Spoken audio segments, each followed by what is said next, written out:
Selective Mutism: The Effects of Childhood Trauma as an Adult. My story. I said it before, and I will keep saying it. All roads lead back to childhood. My grandmother had a male friend that would come over to visit her quite often. He was a sneaky, dirty old bastard. He gave me the creeps. He would distract my grandmother by getting her to leave the room to look for this or that. He would ask her if she could make him coffee, knowing that she would have to go to the kitchen. Every time she left the room, he would come find me and try to talk to me in a way no adult should be talking to an 8-year-old child. He would ask me if I had a boyfriend, while rubbing on my arms and trying to kiss me. He would often tell me how pretty I was and that I was getting to be a big girl. I never told my grandmother. And then one day he tried to put his hand between my legs. I fought him off and ran to the bathroom and locked the door. On this day, I decided to tell my grandmother what he was doing. My grandmother looked at me and said, "Get away from me with all your lies. You make me sick." This was the day I started to resent grandmother. He continued to visit, and whenever he did visit, I would hide in the closet so he could not find me. Throughout my childhood, I just kept my mouth shut about all the abuse that was being done to me. Whenever I went to bed, I would tear up old bed sheets and tie them around my thighs and ankles to keep male family members and so-called friends of the family from violating me. I still have the scars on my thighs from the sheets to this day. I bottled up all my feelings. As an adult, before I sought therapy, I had difficulty looking people in their eyes. I would talk in a whisper while looking down at the ground. Now you can't shut me up. I refuse to stay silent. If you are someone that was silenced as a child, I beg you to please seek therapy. You matter and you need to be heard. Please know that you are not alone in this battle. It does get better, and I will be here for you. Before we start the video, let's take a moment to reflect on how wonderful and brave you are with a short affirmation. I want you to clear your mind and take a deep breath, then release it. Now with feeling, tell yourself, I am rising from the ashes of my past, just like a phoenix. I am a valuable person. My confidence is what drives me the most. I admire myself for my strength and resilience. I am claiming my strength. Now, give yourself a big hug and say to yourself, I love you. Let's begin your journey to positive habits. It all starts with you. Enjoy the video. Have you ever felt anxious when you walk into a room and see a new person there? Or when you desperately want to say something but the words just won't come out? That's a tiny hint of what kids with selective mutism go through. It is not just occasional nerves or about shyness. Selective mutism is a complex childhood anxiety disorder where kids consistently find it impossible to speak in certain settings. Think about it. New classmates, a friendly teacher, or even just answering a question, and it feels like trying to shout through a thick glass wall. This can happen even though they can speak normally in other situations. It is like a mental block that silences them. But if left untreated, this condition can even progress to adulthood. Now that you know what selective mutism looks like, let's dive deeper into its causes. What roots this sudden silence? And most importantly, how can it be overcome? The causes. Selective mutism is more than just a child choosing not to speak. There are many reasons behind it, but one big reason stands out: childhood trauma. Imagine being a kid and going through a traumatic childhood. This could be anything hurtful or scary. Some kids, after such events, find it safer to stay quiet. It is like they build a little silent bubble around them so they won't get hurt again. But it is not just trauma. It has been scientifically proven that this condition can also be gene-related. This means if a child's family has members who often feel very anxious, the child might feel the same. Many kids with selective mutism are just very, very shy. It is like when you are nervous to speak in front of a group, but for them, It feels that way all the time. And if they have trouble with words or speaking clearly, they might worry about being laughed at, so they stay silent. You see, the world around the child matters a lot. If they are always told to follow strict rules, or if they move to a place where no one speaks their language, they might find it easier to not speak at all.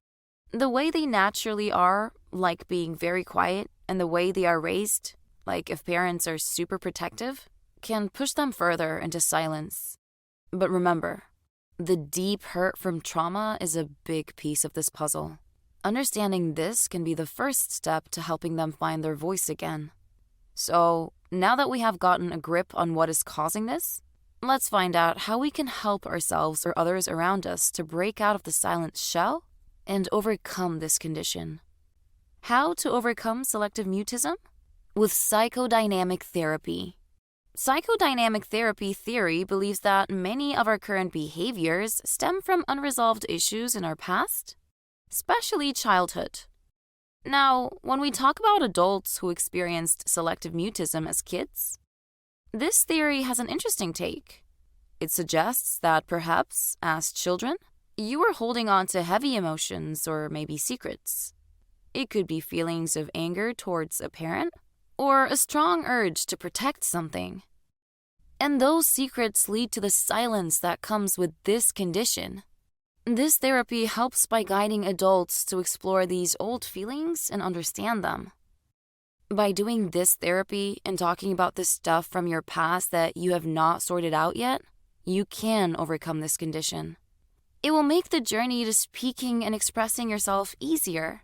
Think of it as a way to connect the dots between the silent child you were and the expressive adult you aspire to be. Texting and email. In today's digital age, communication has taken on so many forms. For someone struggling with the anxiety of face-to-face conversations, why not lean into the world of texting and email? If voice chats or in-person meetings make you anxious, just ask if it is okay to start with text or email. It is a slower, controlled way of communicating that lets you articulate your thoughts without immediate pressure. Think about work, for example. Isn't it slightly irritating when your coworkers or boss want to hop on a call for the tiniest of things? Sometimes a simple email or text does the job way better and saves everyone's time, right? Plus, for someone working on their comfort with verbal chats, this method is gold. As you grow more at ease, transitioning to calls or face-to-face conversations becomes less terrifying. Remember, there is no harm in setting your pace. Everyone finds their rhythm in their own time. Desensitization. Desensitization is a bit like practicing a song before singing it on a stage. It is about getting familiar with what scares you, in this case, hearing your own voice. You start in a safe space. Picture a cozy nook at home where you are completely at ease. In this comfort zone, begin by recording yourself. Just a simple chat, maybe about your day or a fun story. Play it back, listen to your voice, its rhythms, its quirks. At first, this might feel weird, even unnerving. But with time, you will start to find comfort in the sound of your own voice. And when you are ready for the next big step, share it. Maybe with a friend or family. Their feedback can be the bridge between your practice sessions and the confidence to talk more openly. It will help your brain process the fact that other people are now listening to your voice. Shaping exercise. Shaping exercise is all about taking gradual steps to boost confidence in speaking. With the phone and desensitization technique, there is a bit of distance, which can feel less intimidating. When you feel you have mastered that, it is time to push the boundaries a tad more. But you have to start simple. Pick up a book, any book, and read aloud to yourself. Feel the words, hear your voice, and let yourself get familiar with its sound. Once you are comfy with that, level up. Try reading aloud to someone else over the phone. Maybe read to someone from another room or with your back turned to them. Every step is a victory, no matter how tiny. Stimulus fading. Stimulus fading is like dipping your toes in the pool before taking the full plunge. Instead of diving straight into what makes you anxious, you start small and build your way up. For example, when you are having a chat with your best friend, it feels easy peasy, right? Now, while you are deep in that comfy conversation, your friend should gradually introduce someone you don't know too well into the mix.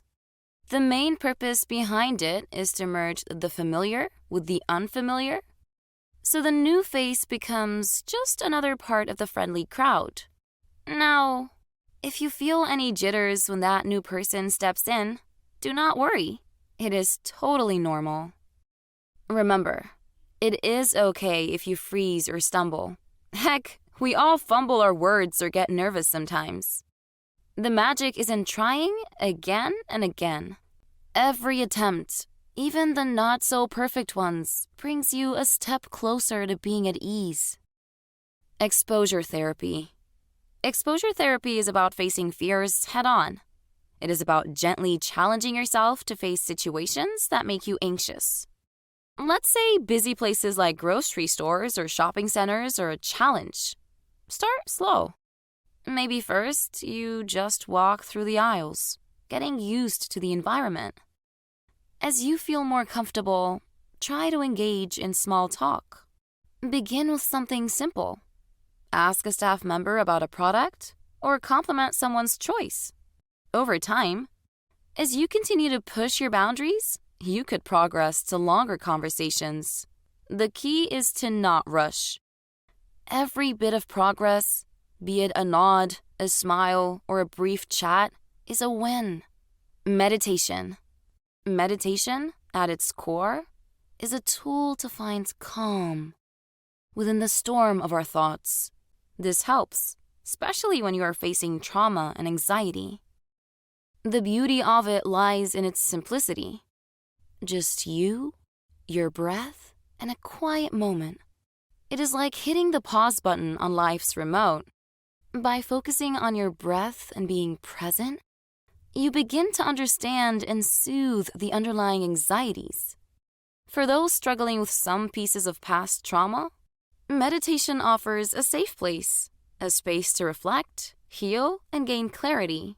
And while the journey to confronting and overcoming trauma is intricate, incorporating meditation can provide a consistent anchor, making the path a little bit gentler and more manageable. Remember, the goal is slow and steady progress. That was it for today's video. If you are also a brave soul who is struggling with selective mutism, share your experience with me. Also, do you have any personal tips or advice to share that can help someone? Share your thoughts in the comment section below. Don't forget to like and subscribe for more content on loving yourself with positive habits from the Habitude project. Stay positive and never give up on yourself. Thank you so much for watching.